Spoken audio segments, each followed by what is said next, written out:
Hey, I'm Bree, and this is my sister Jules. I'm an English teacher, And I'm showing off my cute new shirt today. and together we drink wine and unpack the brilliant writing of the hit 90s sitcom Boy Meets World. Cheers! Cheers! Clink! What are we drinking? Another Winc wine, you guessed it. This one is Illusion, a 2022 red blend from California. I like this. Wait, do I like it? I like it. Yes, I like it. I do. I do What like made it. you pause and reconsider? I thought the aftertaste was kind of weird for a second, but I think that just I don't know. I like yeah, it. I kind of had the same thing happen where I was like, Yeah. No, concluded, I like it. Here's what the tasting notes say. A full body profile with prominent notes of dark fruit, red plum, cherry, and blackberry. do you taste those things? Dark fruit I am getting. Mm-hmm. I don't know that I could identify that it's plum or cherry or anything, but Yeah. dark fruit resonates with me. It is considered a dry wine with the dryness likened to clever sarcasm, apparent and satisfying. Why does that hit though? Like, why does that I make know. sense? Yeah. Yeah, there's something like confident about this wine. Like, there's something I don't know. I don't know how to describe it. Yeah. It's wow. I don't think I've been stumped yet. This one stumps me. Interesting. Speaking on your ability to describe wines in a way, what is the term that you use to call Synesthesia. yourself? Synesthesia. Speaking of synesthesia, it's not necessarily that, but it's in the same realm. Have you seen those viral TikToks of this woman who talks? She says she has this uncanny ability to identify celebrities as inanimate objects, and she nails it every time. She's like, Cynthia Erivo is a wait. I'm It's gonna really agree with funny. it. I already know. Yeah, if you had to get what is Cynthia Erivo to you? I don't know. I don't think that this is just like the first thing that came to mind, but I don't know if I could defend this. But I thought about those little thumb gloves that chefs wear when they're chopping things. Like, it's like a little condom. Yes. That's the thing I thought of for Cynthia.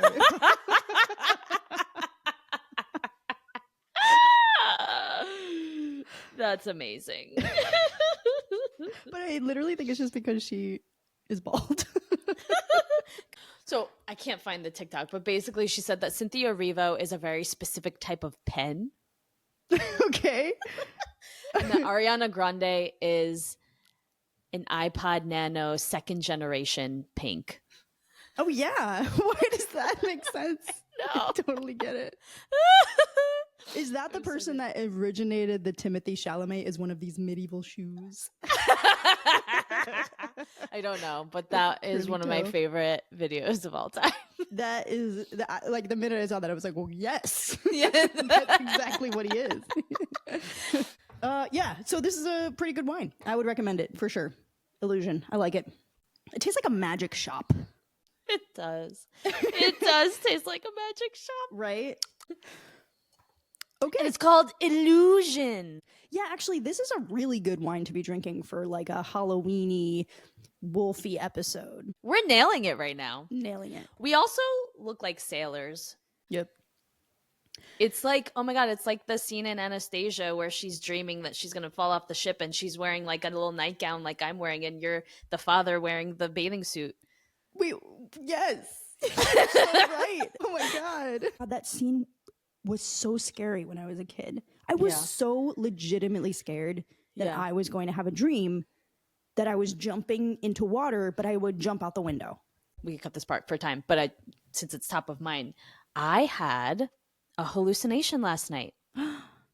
It's been a minute since I've had one. Wait. Okay, you're actually freaking me out because I had a really lucid dream last night and I haven't had one in a really long time. I want to hear yours first. Okay, mine was very short, but it's kind of funny to think about now, but it was terrifying in the moment. Yeah. But I woke up and I sleep on the right side of the bed, and I woke up and right here was Rooney in the air with like a hooded cloak on, like haunting me. And I literally drop kicked and like my leg went flying and I like with my leg went, yeah.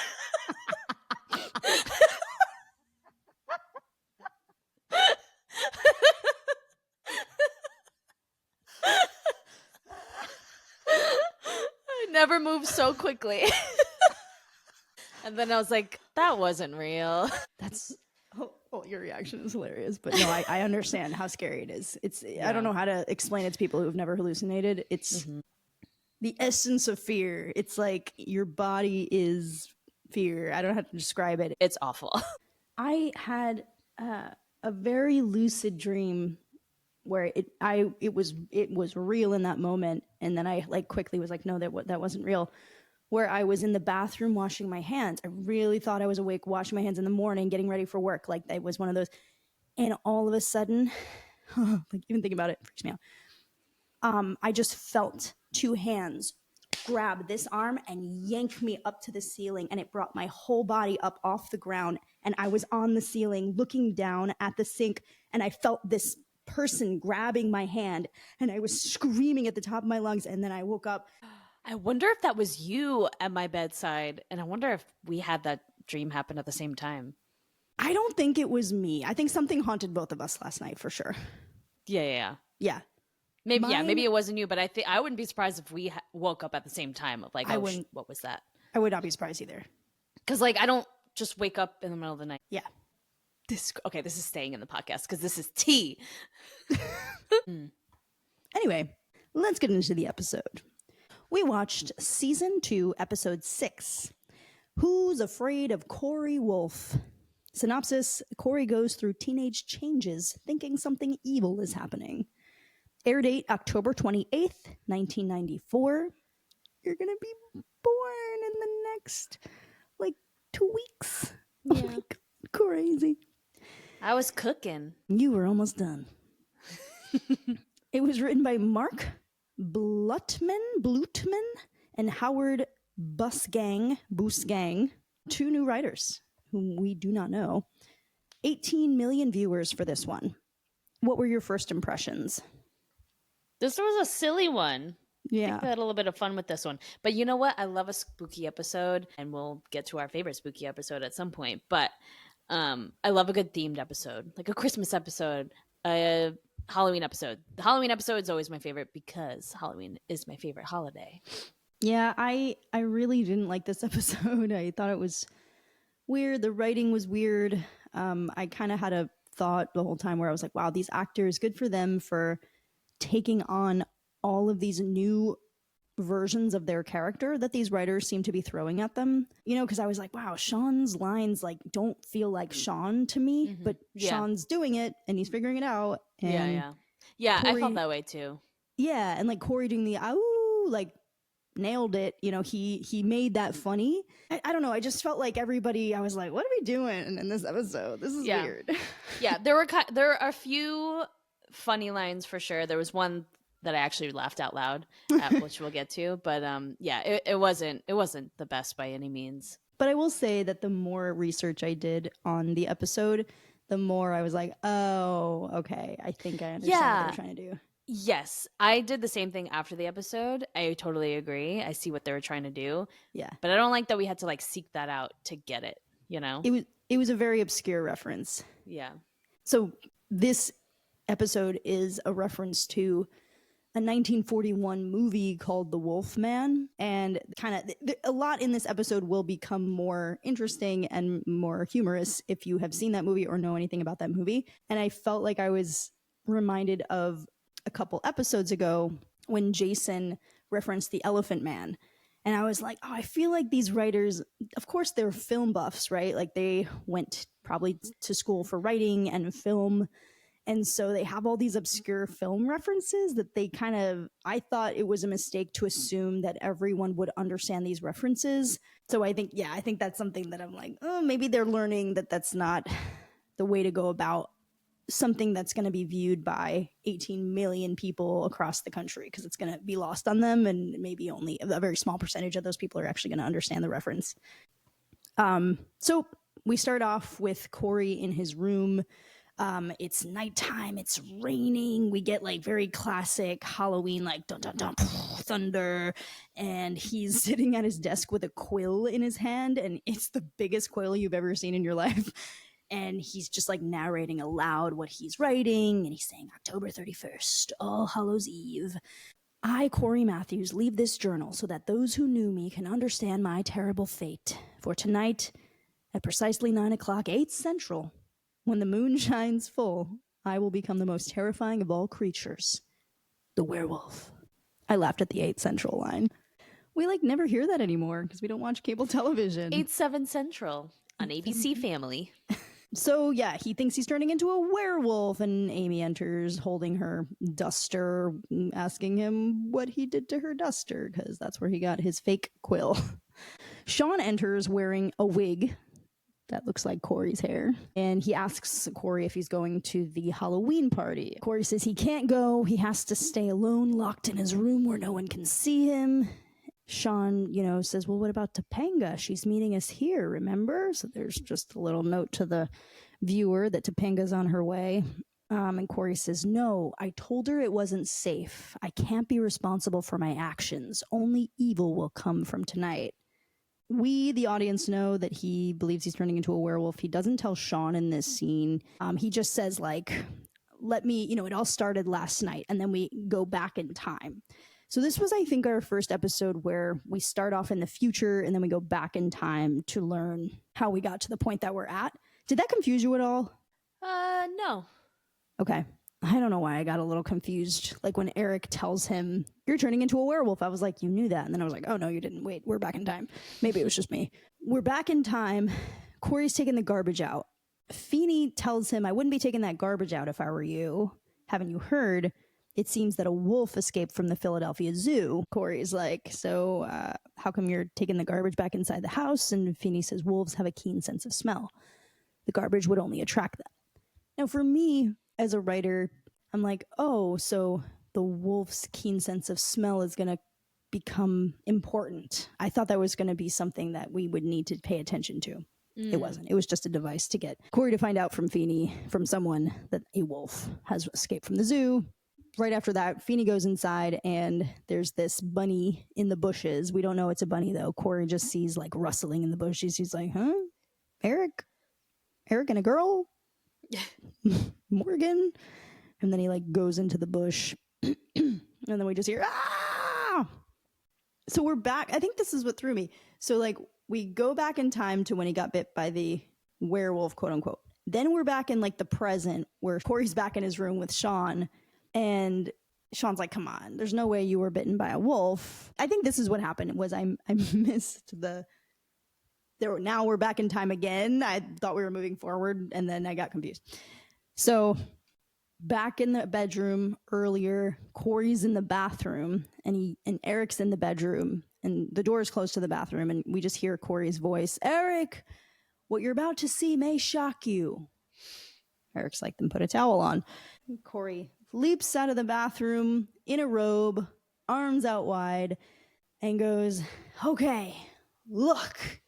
And Eric goes, oh my God, I don't see anything at all. Cory's like, don't toy with me. It's all over. I've got hair, huge amounts. So Eric convinces Cory in this scene that he was bitten by a werewolf, and that's why he has all this hair and he's changing.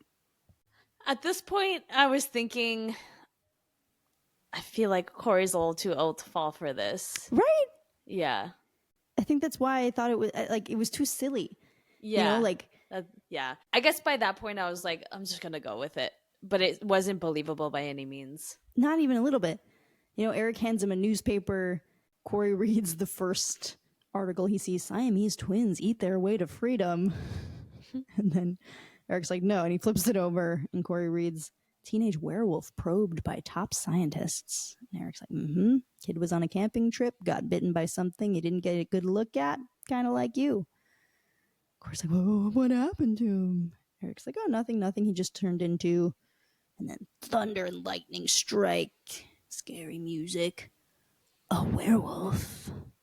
And Cory immediately believes it. But dude, you watched the whole telegram video about hormones. Like, you know, you don't, like, it was so dumb to me. I was like, you know what's happening. Like, you knew you were going to grow hair. The school taught you about puberty. They didn't neglect to teach you these things like our school did. Yeah.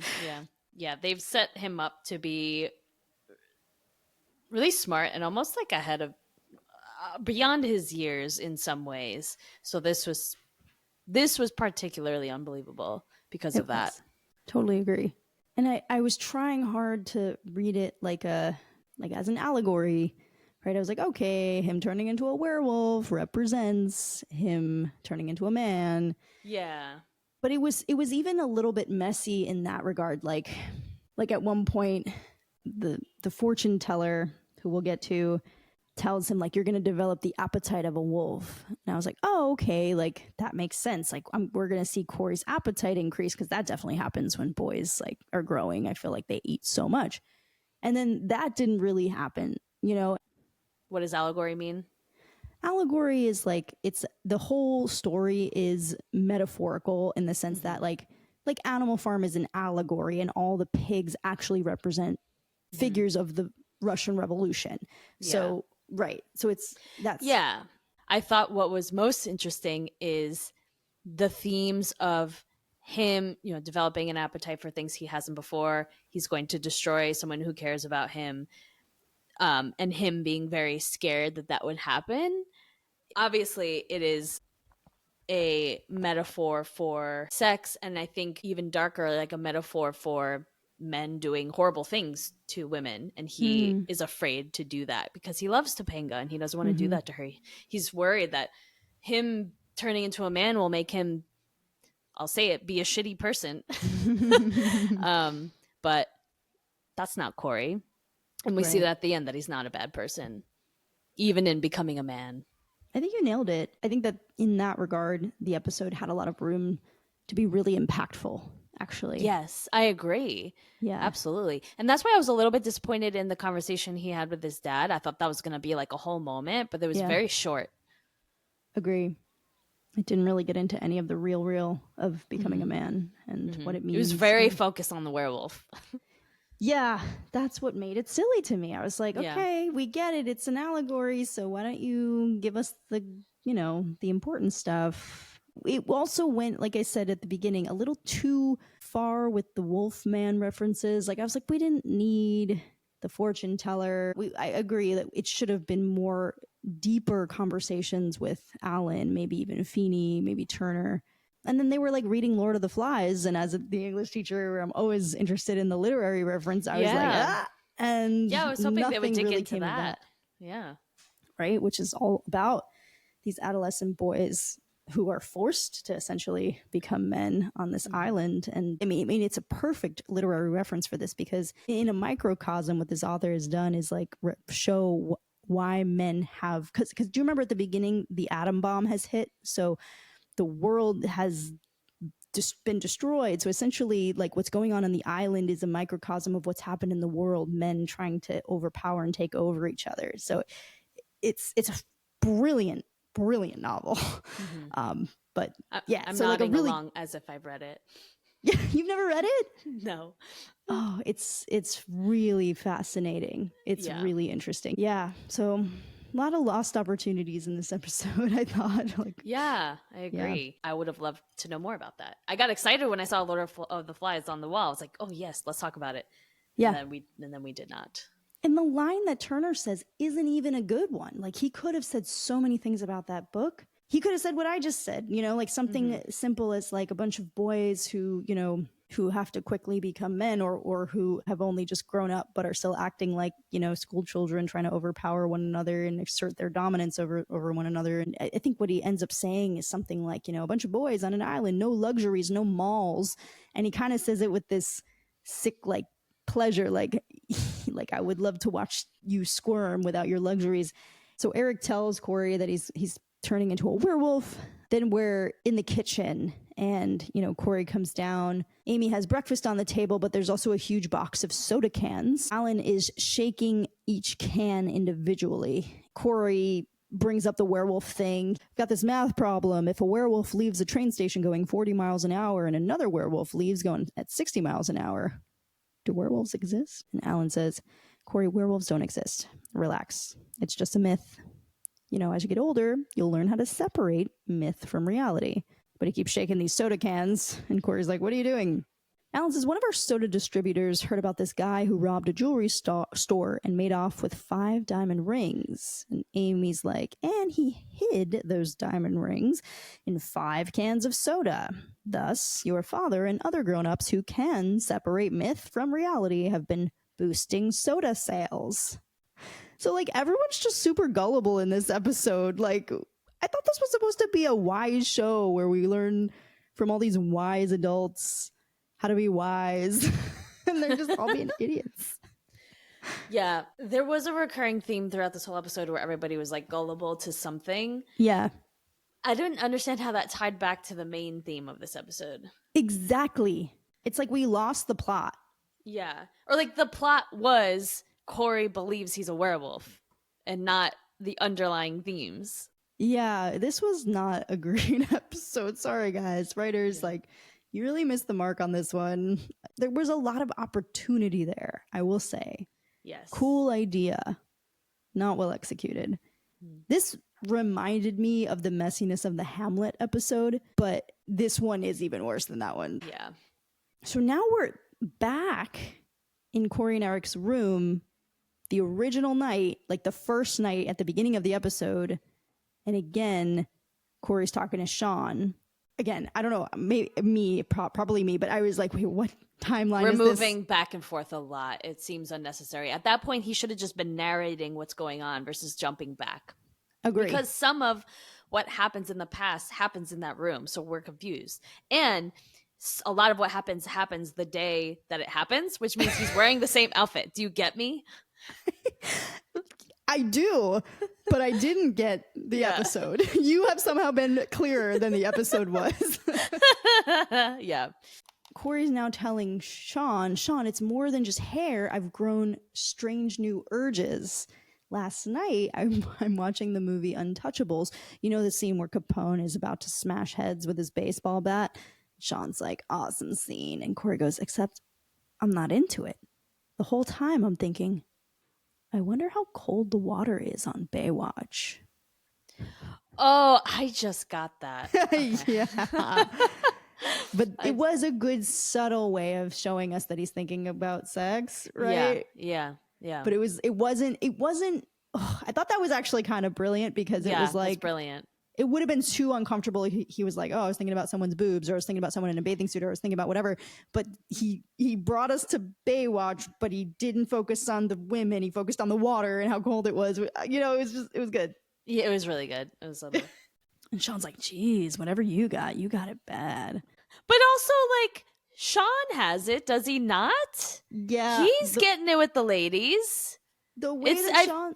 Yeah, I feel like he has already gone through what Cory's going through, and he's acting like he has no idea what he's going through. Everyone was gullible and not themselves in this episode. No one was acting like their character. Yeah, I totally agree. Because Sean's character has consistently been ahead of Cory in terms of development.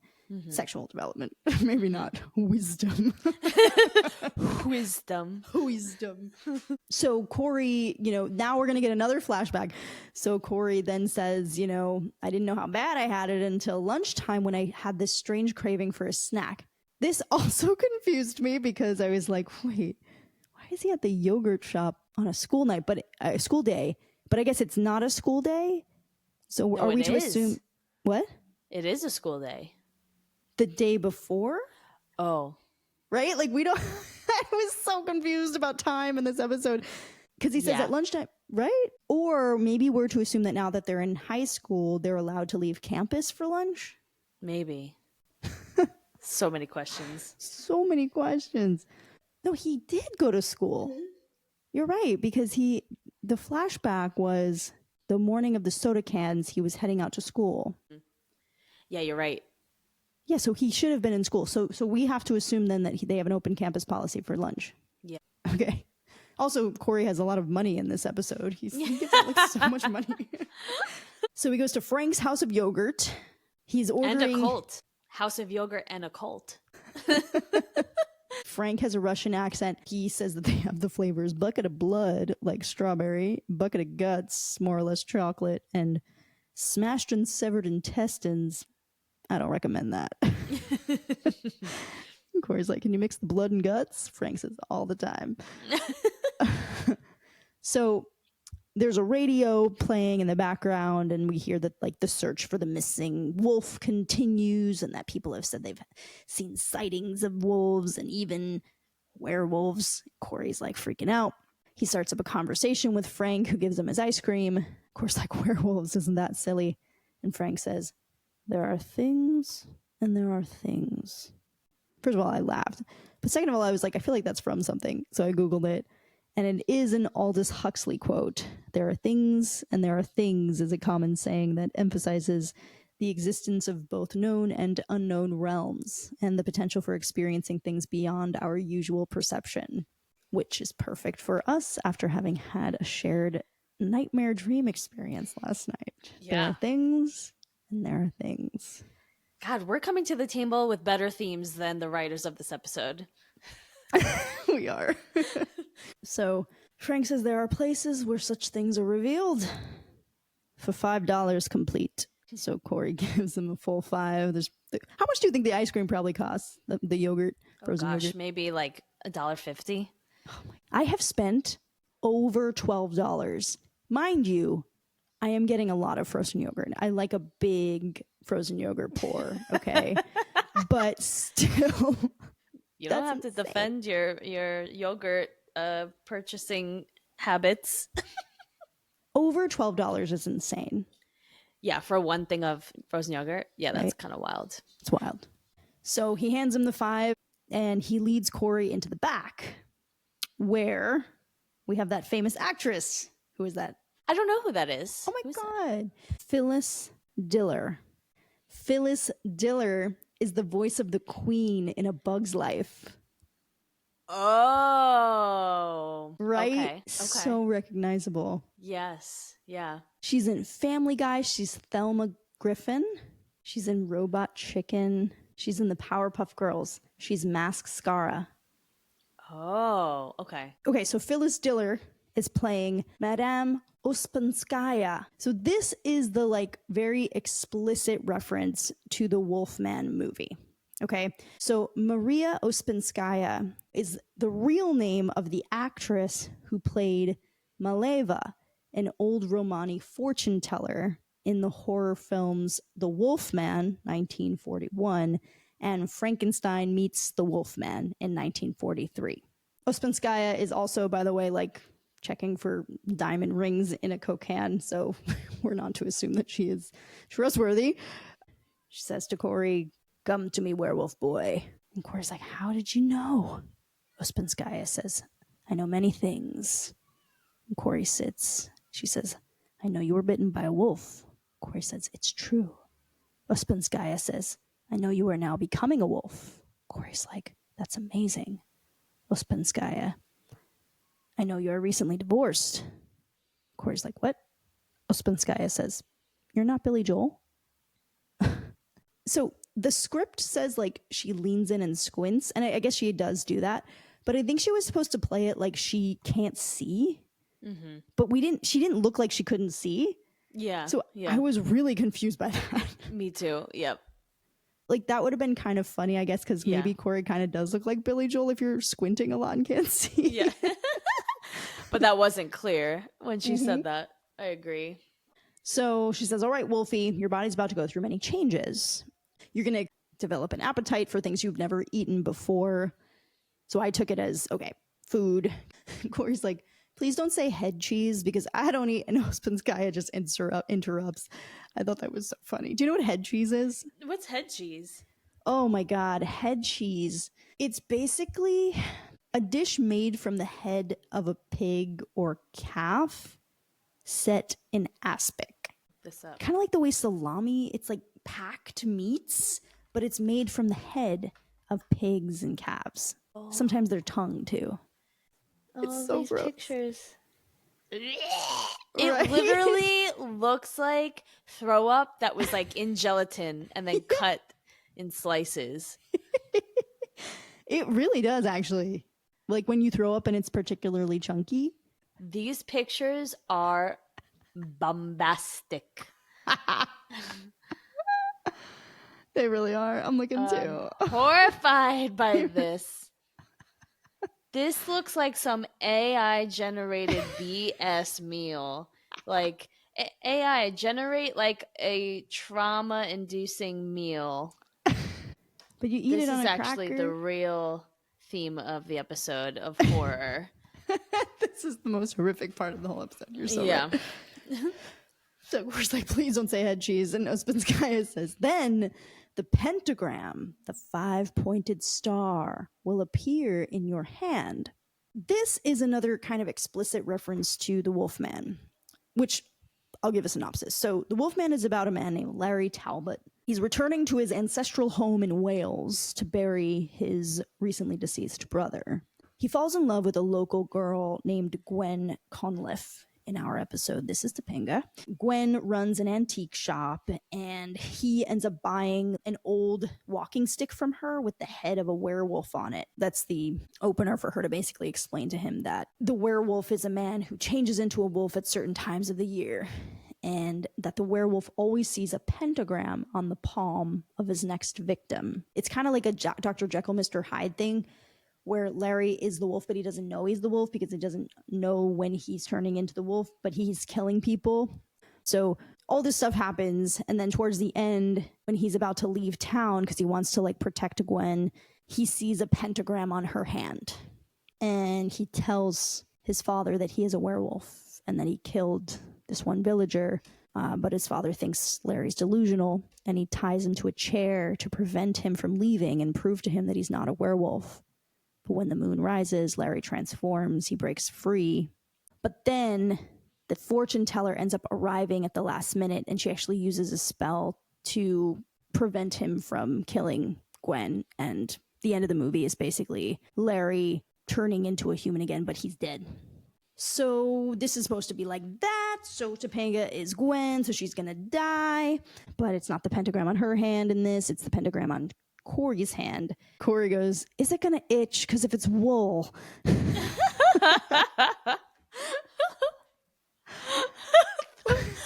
Wait. Sorry, I just remembered that reference.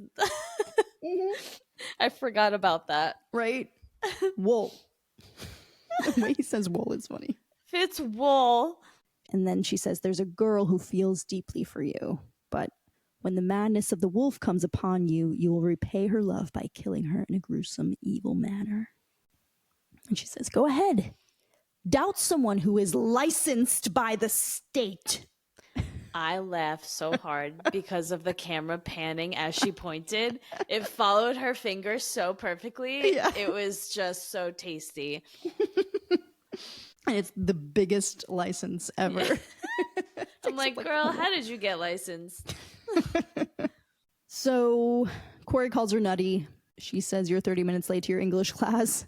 So he heads out, and she also predicts that he has a wedgie, and he's like, oh my God, that's amazing.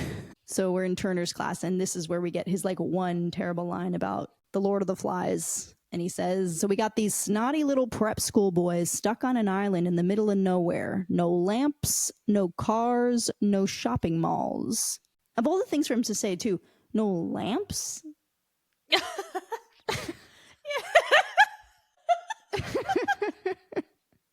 Yeah, you're right. Why? Like, weird things happening in this episode. Like, not no electricity, no lamps. No lamps? Not no light bulbs, not like no specifically like floor lamps, like no lamps. I was thinking of floor lamps. No floor lamps. Cory enters. Turner's like, Matthews, you're 40 minutes late, so we started without you. Hope you don't mind. Sean asks Cory where he was while Turner's teaching. He's like whispering to him. Cory's like, there was a fortune teller at the yogurt parlor. Sean's like, you tortured a fellow named Yogi Tyler? Cory's like, yeah, I'll write you a note. So he goes to write Sean a note. Turner sees him with the note. He wants to take the note. And Cory crumples it up and stuffs it in his mouth so Turner can't see the note. And then we hear Uspenskaya's voiceover. You will develop the appetite of the wolf, a taste for things you've never eaten before. Cory's like, and then the bell rings. The whole class gets up to leave except Cory. Turner asks, okay, Matthews, step into my office. You show up way late. You're eating paper. Cory's like, I'm sorry. I got some things on my mind. Turner's like, oh, yeah, well, I've never been 13, so I wouldn't get anything you could possibly be going through. Wait, I'm missing something here. So it just says that Turner says, can I have my keys back? But I forgot. How did Cory get the keys in his hand? He picked them up and then Cory sits on his desk. Oh, so he just picked up these keys and he was playing with them. Okay, I missed that. Yeah. So Turner's like, yeah, can I have my keys back? And Cory's like, oh, yeah. And then he looks and the keychain is the shape of the pentagon, not a pentagram, the Pentagon, like the building. And Turner says, it's the Pentagon. I got it this summer in Washington. Oh, and by the way, this is actually the second reference to the Pentagon in the episode. Did you notice that? Is it? Yeah. So when Eric is telling Cory that he's going to turn into a werewolf, he tells him this story. He says there was this kid on a camping trip and he got bitten by something he didn't get a good look at, kind of like you. Cory's like, what happened to him? And Eric says, oh, nothing. He just turned into a werewolf. And he says they keep it in a secret steel-walled room in the Pentagon. Oh, interesting. So that was like one good writing move where they like presented at least a universe in which the Pentagon is on people's minds and exists, right? Mm-hmm. So then we hear Uspenskaya's voice again. The sign of the pentagram will appear on your hand. And then Cory looks at his hand and Cory's voice comes on as a voiceover and he goes, the Pentagon or the pentagram? Uspenskaya's voiceover says, same difference. And Cory's like, ah! And he runs out into the hallway and he runs into Topanga. Topanga. I can't wait till she finds out her character. She annoyed me again. I was like, girl, you're so fake. But I'll give her the benefit of the doubt with this one because this episode did not have good writing. So she's like, Cory, are you okay? And Cory's like, I think I'm okay. Feel my nose. Is it cold? Is that a thing like for dogs or werewolves? Werewolves. For wolves? I think so because I think their noses are usually wet and a wet nose would be cold. Got it. Yes. Topanga's like, if something's wrong, you can tell me. It's not like I don't care about you. I was like, oh, so contrived. And Uspenskaya says, we hear her voice again. You will kill the one girl who cares for you. Cory's like, listen to me. She grabs Topanga. You can't care for me, okay? If you do, only harm will come to you. It'll never work out between us. I was like, relax, Cory. Yeah. No one is asking you out for not dating. Taking this a little too far. I know, we've made this assumption throughout the episode that she's into him. And yeah. It's just implied. It's weird. I do remember being a kid and being like, did I miss an episode? Why is she suddenly, why? When they kiss, because they kiss in this episode. We haven't even talked about that. That wasn't even our first impression. Oh my God, they kiss. Oh, this is their second kiss though, because they did kiss in 6th grade. Yeah, but it's different now. It is different now. He's a man. Yeah. And she has boobies. Yeah, I have a lot. We'll get there, but I have a lot of questions for the actors. Did they feel comfortable doing this scene? Yeah. So Topanga's like, Cory, get a grip. We're only going to a Halloween party. And I was like, yeah, Cory, get a grip. And he's like, yeah, that's how it starts. Then we get married, have kids, and I hate them. And I was like, wait, what? Did they ask each other as to be dates, to be each other's dates for this Halloween party? When did this happen? Yeah, this didn't happen. It didn't. Annoyed.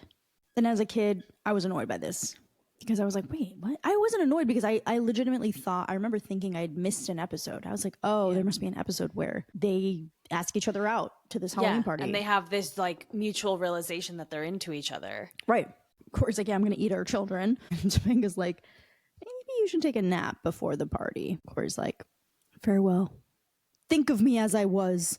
And he runs to the exit, and Feeney says, Mr. Matthews, no running in the halls. We are not animals. And I've been skipping this actually, but Cory keeps going, oh, through the whole episode. So he does that again here. It was actually really cute when he did it the first time when Amy came in the door. he like closed his eyes when he did it, and he sort of like slowly opened them at her, and he just had this like very suave, cool maturity about him. And yeah, I was like, oh wow, he really delivered that really cheesy line or sound in a way that was just cool and confident and mature.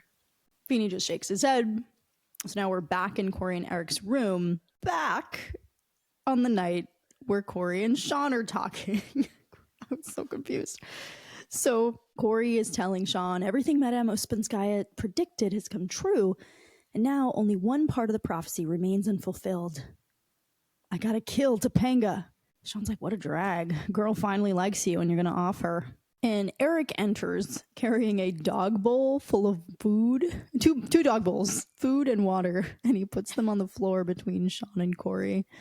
So Eric puts the food down and he just goes, oh, and Cory joins him. Oh, Eric exits and Cory just goes, he's family. It was very Balto. And Sean's like, listen, why don't we head down to the drugstore? If they've got stuff that can take the stash off my mother, they've got to have something for you. I'm so sick of these like ugly mom jokes. It's just like, it's either like ugly mom jokes or like sexy mom jokes. Yeah. And not just mom jokes. It's really damaging to girls and their development. Also, you forgot to mention that Cory gets down on all fours and eats dog food out of the dog bowl and drinks the water too. You like fully committed to that. And the audience loves it. So Cory's like, don't you think I already thought of that? Listen, so after school, I went back to Madame Ospinskaya's. So now we're back in the future. No, we're back in the past. Ugh. And it's so confusing. And we're in the back room at Frank's House of Frozen Yogurt again, and some occult. And Madame Spinskaya is sitting reading the newspaper, and Cory tells her, everything you predicted has come true. I found out there's this girl who cares for me, just like you said. She's like, have you killed her? Cory's like, no. She's like, why not? He's like, I don't know. She's like, oh. You won't kill her until the moon is full. So she tells him that he has until 9 o'clock tonight, because that's when the moon's going to be full, apparently, which I don't really think that's how the full moon works. Yeah. Like what happens at 9 o'clock versus 8:59? Right. Like it's not like, oh, it's almost full. Oh, now it's full. Like that's not how moons work. Yeah. Yeah. Anyway. So Cory's like, isn't there an antidote or something? And Ospinskaya says, that's easy. Wear a garlic necklace and get back in your coffin. Cory's like, I'm not a vampire. I'm a werewolf. She's like, tomatoes, tomatoes. As long as you're not my son. Okay. That is 100% a joke that went over most people's heads probably. So that is a reference to the movie, because her son, he is one of the villagers who the werewolf Larry kills. Like who's gonna know that? Who's gonna understand that line? Yeah, not me. Not me. Probably not any kid watching this. Definitely not. Ugh. So Cory's like, you gotta help me. And she says, okay, sit. Good boy. The only way to end the curse is to be shot through the heart with a silver bullet fired by one who loves you. This was also in the movie. Of course, like, couldn't I maybe just start with some vitamin C and work my way up? Then we are back in the Matthews kitchen. This is where we get the scene where Morgan's got a devil costume on, and Amy's like, Morgan, that costume is so you. Cory's like, where's my stuff? And she's like, your stuff, let's see. That would be, and she starts reading the list he gave her. Wolfbane, silver bullets, gun. Oh, the lady ahead of me took the last gun. Wouldn't have that joke today. Of course, like, fine, Mom, is that too much to ask for? That you could take a minute and save my immortal soul? But you got Morgan gummy worms. So now we're in the living room. So Alan's like, you're going through some changes, aren't you? Cory's like, yes, I am. Alan says, you know what those changes are? Cory goes, seriously? No kidding? Alan goes, yeah. Cory says, I'm a werewolf. Ow. I thought that was cute. Alan says, he hugs him and he says, of course you are. And he kisses his head and rubs his arm. And he says, and if you misbehave as a werewolf, I'll be happy to shoot you. But on the off chance that you're turning into a man and not a wolf, this could just be the beginning of adulthood. Cory says, Dad, I'm not becoming a man. I'm becoming man's best friend. Listen, just put some paper on the floor and I'll get the hang of it. Alan says, down, boy. Remember when you were little and you used to watch me shave and you wanted to shave, so I gave you a razor without a blade in it and you put whipped cream on your face and scraped it off? Maybe it's time I gave you a real razor. Wouldn't have to be very sharp. How do you think you'd look with a beard? Like, what do you mean? You just said that he wouldn't really need a sharp razor because he doesn't really have a lot of hair. Unless he's saying, like, you know, if you want to shave, you can shave, but if you don't, you'll probably have a beard at some point. How do you think you'll look with a beard? Everything was off in this episode. So Alan goes upstairs, weirdly, because that didn't feel like the end of the conversation to me. Like, he just says, how do you think you'd look with a beard? And then he pats him, and then he heads upstairs. Weird. And then Cory stands up and goes and looks at himself in the mirror. And in the mirror, he sees lightning strike, and then he sees his face transform into a werewolf face. So then he screams, and he runs upstairs. And, oh, Alan had gone upstairs to get the razor. That's what it was. Yeah, but he didn't say that he was going to do that. He just left the scene. And I was like, that's it? Yeah, he wasn't like, I'll be right back. Yeah, exactly. That's all we needed. I'll be right back. Yeah. That's it. I was like, you just abandon your son when he's going through something really big? Yeah. It's bizarre. So he's holding up the razor. Cory's panicked. It's happening. Just like she said. Oh. Now we're back on the night that Cory's in the room with Sean. Cory's writing again at his desk. So I hope you will all forgive me as I cannot escape my destiny. Fondly, Cory A.O. Matthews. Sean, what's the A.O. stand for? And Cory goes, ooh. And Amy says that Topanga's here. So Cory looks at the clock and it's 8:58. And he's like, oh no, she's here. He goes over to Sean. Sean, I need you to do something for me. Promise me you'll keep Topanga away from me. Swear by everything holy that you'll do everything in your power. And Topanga walks into the room and he's like, she's standing behind him. To keep that poor innocent girl from a terrible... And he turns and he sees Topanga and he goes, hi, Topanga. And then he turns away. Ah. Sean's like, I'll just leave you two alone. Have a good time. How? And he leaves. And he closes the door, which immediately I was like, oh my God, they're going to kiss. Yeah. Also, I was like, how is she allowed in his room without parental supervision? Crazy. The door closed without Sean there. Topanga says, hi, Cory. Cory says, Topanga, I warned you not... Oh, boy, why'd you have to wear that? Topanga was wearing a poofy, age-appropriate outfit. It wasn't like her in the bathing suit or her in the outfit on when her boobs were being awkwardly talked about. So I was like, all right, I'm glad that they didn't make her wear something uncomfortable. And it was I thought it was kind of innocent, but I don't know what you thought. Yeah, I thought it was innocent too, but like pretty. Yeah. The whole scene, though, I mean, like, I felt like him being like, oh, why'd you have to wear that? It wasn't weird. Like, it could have easily been weird. I didn't take it as him sexualizing her. I took it as him, like, kind of falling for her in that moment. Yeah.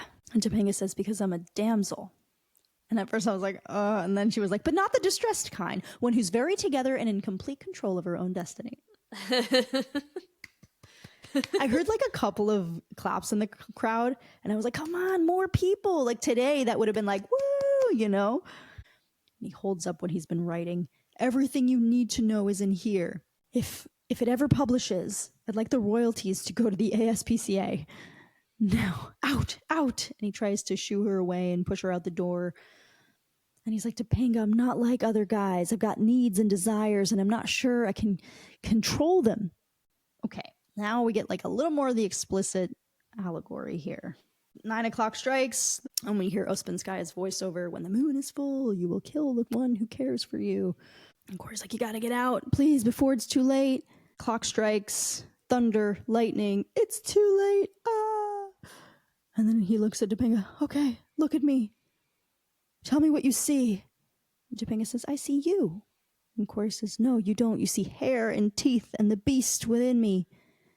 Topanga grabs Cory's shoulders and she says, "No, I see Cory, the same Cory I've known since I was 3. And Cory says, "I'm not a wolf." And then he looks at his hand. "I'm not a wolf. I'm not a wolf."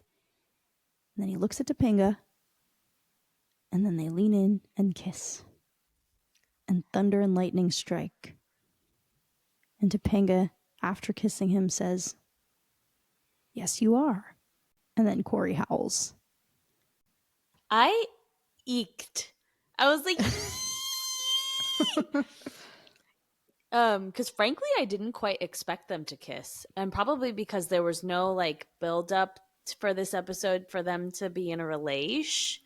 So it took me off a little bit, but at the same time, I was like, "Oh my god, they kissed!" This felt like the kiss to start the relationship, you know, because they've kissed before in season 1, but this felt a little different. This felt like this is like the true start of them being together.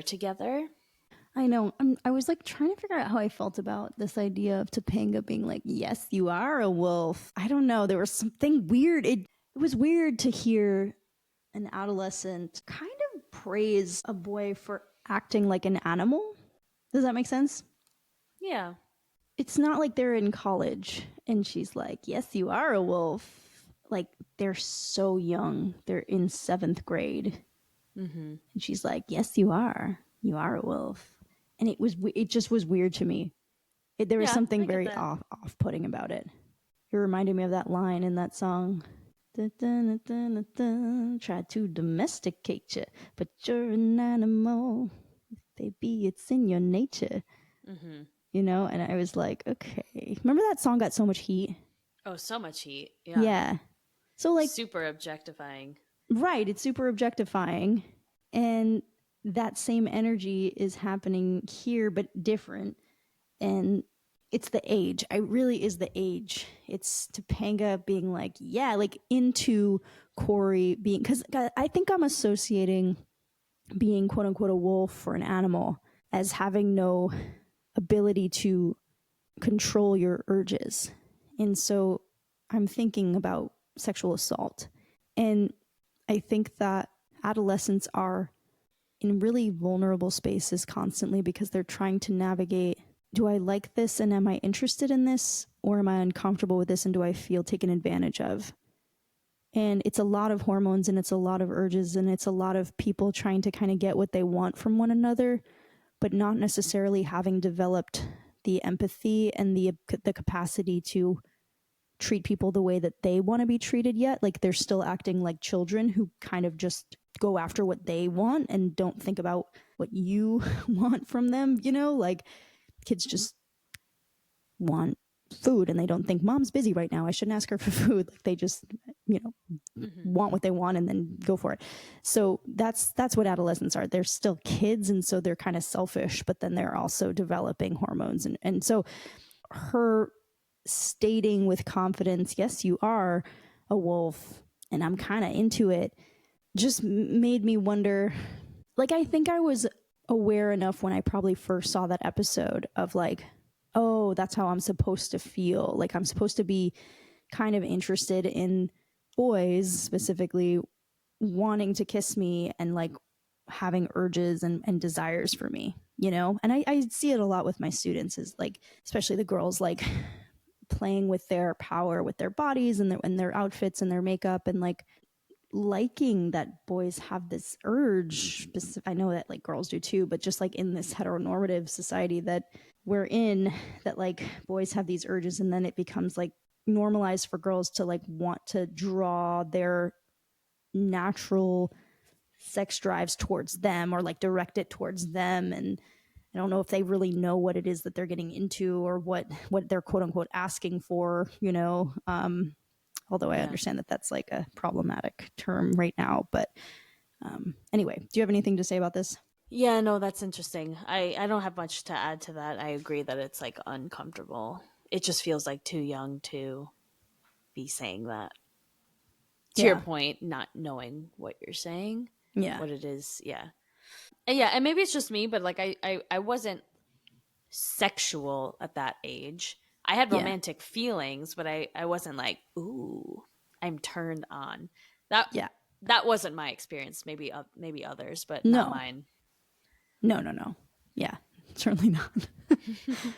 So the tag on the episode is we find out that the wolf that escaped the zoo was in the zoo the whole time. Feeney's like, they found him in the aviary, dining on a cockatoo. The way he said that line made me laugh. Dining on a cockatoo. The way he said cockatoo was funny. And Cory's like, he never really escaped at all. And Feeney's like, funny how rumors start, isn't it? And then he takes a can from Cory's bin and shakes it to his ear. Drat. Even Feeney was gullible in this Everybody episode. was gullible. The only person that wasn't gullible was Mr. Turner, I think. Everybody else was gullible to something. But Turner wasn't very intelligent when he was analyzing the Lord of the Flies, saying they don't have lamps. Like, everyone was kind of an idiot in this episode. Yeah, you're right. What are your takeaways? God, I was dreading this question because I have no idea what to take away from this. Yeah.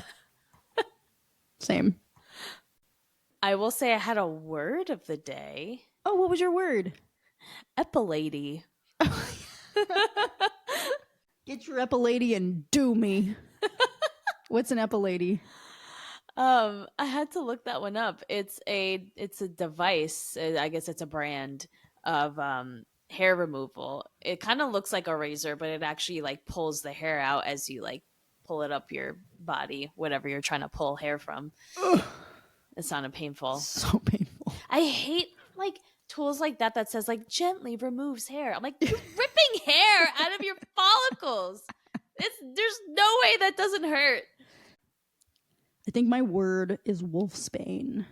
Ooh, what's wolfsbane? It was one of the things that Cory had asked his mom to buy at the store. It's a poisonous plant. It contains aconite, which is a highly toxic alkaloid that can cause severe poisoning if ingested. It's been associated with werewolves and other mystical creatures. It's often depicted as a means to repel or harm them. It was used as a method of execution in the past. And in Greek mythology, wolfsbane is said to have originated from the slobber of Cerberus, the three-headed dog guarding the gates of hell. Ooh. All right. That concludes the episode. We have no takeaways. We'll try again next time. Sorry, writers. All right. Thanks for listening. Rate and review us. If you like what you heard, please rate us 5 stars. It really helps. Follow us at Boy Meets Wine Podcast. The name of the wine we had today was Illusion. Theme song credit goes to Julia Rosa. And next week's episode is Season 2, Episode 7. Wake up, little Cory. Literature comes alive for Cory. Ooh, can't wait for that one. Yeah. Bye. Bye.